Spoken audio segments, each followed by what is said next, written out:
The Illinois Fighting Illini, or as I like to call them, my favorite dark horse to make the college football playoff in 2025, are getting close to the start of their college football season. Now, 10-2 most likely gets you into the playoff, even if you're in the Big Ten. We're not doing a show about the Big Ten versus the SEC. It's about what it takes, what Illinois would need to do to get into the playoff next year. So what is the predictions I have for you? What is the preview for their 2025 season that provides me to think why I believe they can do it? Well, they start off with 3 wins. Western Illinois at Duke, and then Western Michigan to start off the year. 38-6 is what I have versus Western Illinois. 34-10 at Duke. 51-7 at Western Michigan. Bret Bielema's teams play good defense.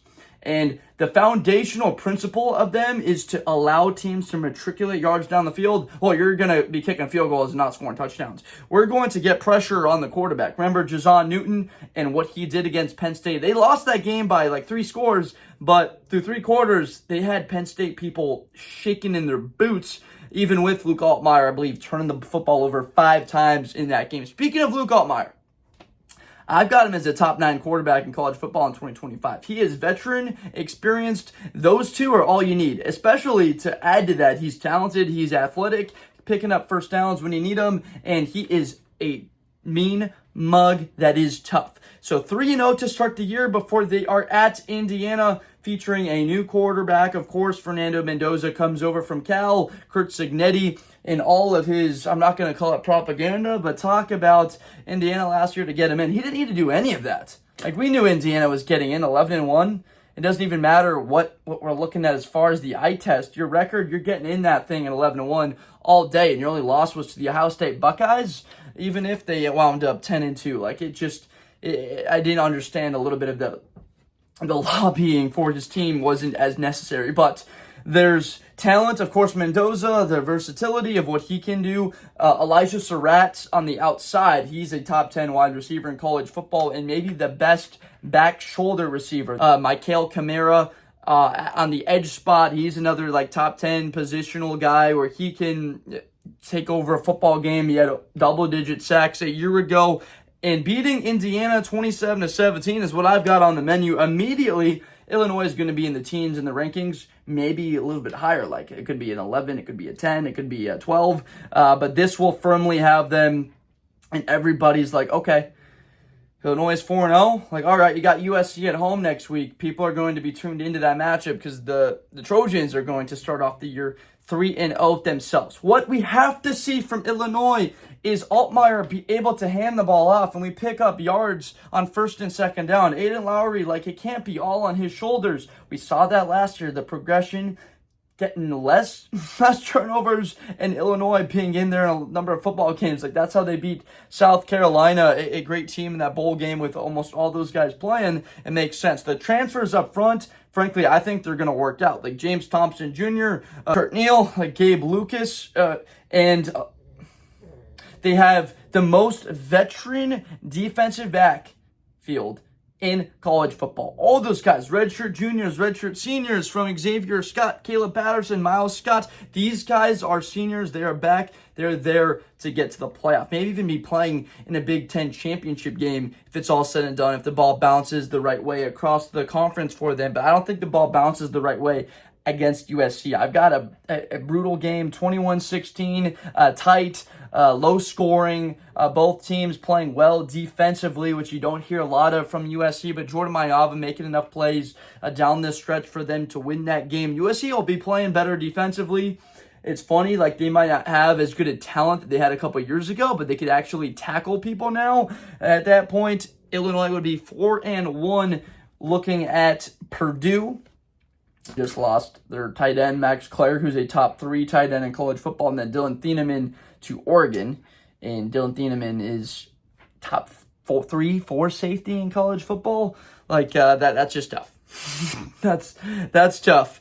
So 5-1 before they play Ohio State at home. If you're going to play Ohio State at home instead of the road, well, that's amazing, because you don't got to go to there and play them on a big noon kickoff to throw jokes at the Buckeye fans. I can do it because I'm a Buckeye fan myself. But I have them losing 31-17. That's not being partial. That's me being impartial. Ohio State look at that talent. I understand how talented those guys are, how veteran Illinois' defense is on that side, and Bielema, but there's too much.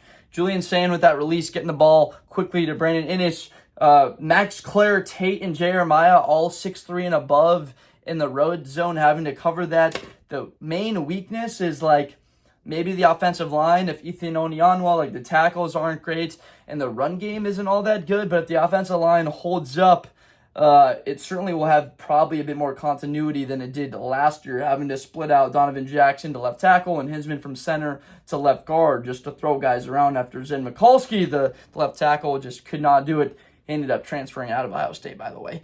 They lose to the Buckeyes 31-17, a drop to 5-2 on the year. Now, that's the last loss that I have on the season. Why? At Washington, that is their year. They lose to Washington. They're not in the playoff. They beat them. You're looking at Rutgers at home, Maryland at home, at Camp Randall, okay, at Wisconsin, and then Northwestern. But if you beat Washington on the road, Jed Fish, 10-2 gets you in. 10-2 gets you into the college football playoff, especially like within the conference. We're looking at them being 7-2 in Big Ten play. It's getting them in, no doubt.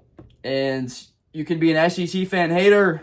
You can say all you want about the format and the strength of schedule, but in this day and age, 10-2 in your conference, like you're getting in the college football playoff. And I'm not hearing any debates or arguments to that. You look at a schedule that features Ohio State on it as your toughest game. I can hear that you might be a little bit upset, like at Indiana SC, like people just kind of draw in a little bit of blood saying those aren't tough games, but like you play who you play.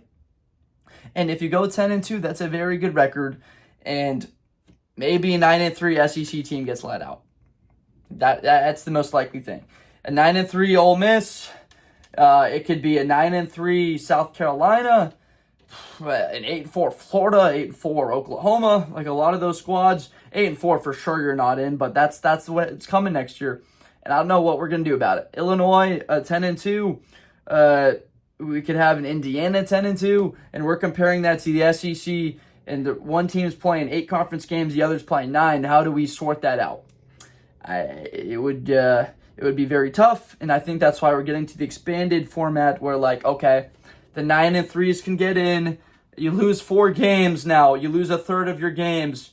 You don't get in. Like the hard cap, 9-3, the Big Ten SEC schools, and then beyond that, you're able, like, if you're not in the play, you can't be upset you didn't make, and you weren't in the top 16 in the country. Like you don't deserve to be there. All right. Moving back to the schedule, the end of it, I got them beating Rutgers 41-16, moving them to 7-2 on the season. Maryland at home, of course, 35-14, beating the Terrapins. At Wisconsin, I mentioned Camp Randall. This is a spot where Oregon struggled late in the season last year, in the middle of November. They just couldn't get it going on offense. If you remember, Penn State had trouble with Wisconsin last year. Drew Aller got banged up, like the knee injury. Bo Prabula came in, and he actually performed very well, completing a lot of his passes, effective running of the ball for him at Wisconsin. And then Northwestern to end the season at home, Memorial Stadium, a 10-2 Illinois team. My other dark horse is Georgia Tech.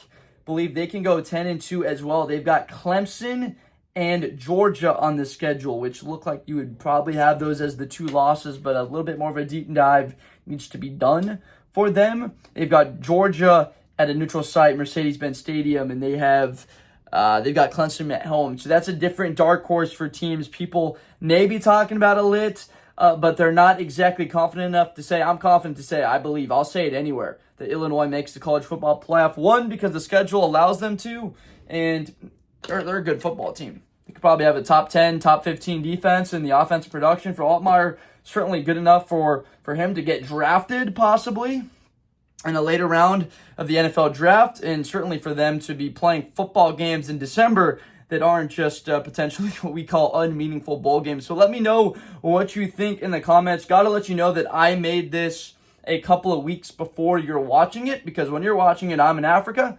checking out the Great Migration down there. Beautiful scenery out on out in the plains of Africa. Very excited for that. So obviously creating content would be a bit difficult out there. So a couple of weeks before. So if I'm saying anything that is related to guys that were injured, I apologize. Just that's mainly because I don't know about it yet. That happens at some point after I've scheduled this post. So thank you so much for watching. Please make sure to subscribe for more content coming out in the future very soon here. It's going to be coming out all season that you don't want to miss. It's going to be passionate. It's going to be fun, exciting. Probably at some point we're yelling about the Bears messing up, whatever. But it's going to be great. We're going to have a fun time this college football season as always. So please subscribe and stay tuned for more content in the future. Thanks for watching.